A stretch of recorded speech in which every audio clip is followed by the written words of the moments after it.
Vice President Mike Pence speaking with Charles Payne at the White House yesterday as President Trump meets with EU leaders at the NATO summit in London. Trump's comments yesterday that a trade deal with China may not be reached this year, well, sent stocks tumbling. But our next guest agrees, saying there won't be a trade agreement until after the 2020 election. Let's bring him in. Doug Flynn, certified financial planner and co-founder of Flynnzito Capital Management.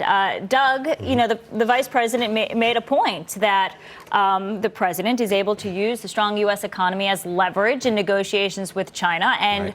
Bloomberg is reporting some hope this morning that there could be a deal and it might be a rollback on some of those tariffs. Yeah, I think that this is part of the game. Whenever the market seems to hit all-time highs, then Trump seems to throw some things that, for instance, I don't care if we do a deal until after the election, which kind of turns the tables on China, because for a long time I've been saying that there's really no incentive for them to do a deal until after the election, because they don't know if they have to deal with this guy for another 4 years or not. So he's turning the table on them. And so that drives the market down a little bit. He only seems to talk like that when the market hits highs. And then it settles off a little bit, and then he talks positive again. That seems to be the cycle. And it it's is all leverage. these surprise comments, these surprise moves that absolutely move the market each and every time. Do you think we get the tariffs, $160 billion of Chinese imports? It affects iPhones, some key items that should be under the Christmas tree. Do those tariffs December 15th kick in?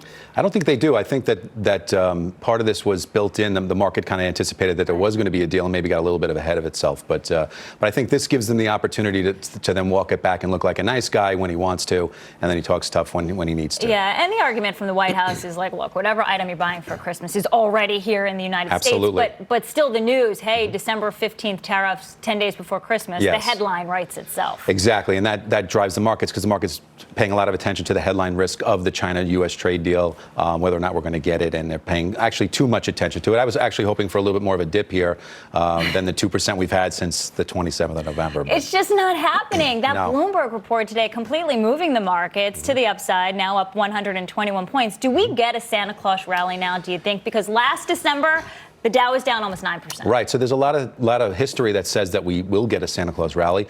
For instance, a couple things is November and December are historically the two best months of the year, December being the second best.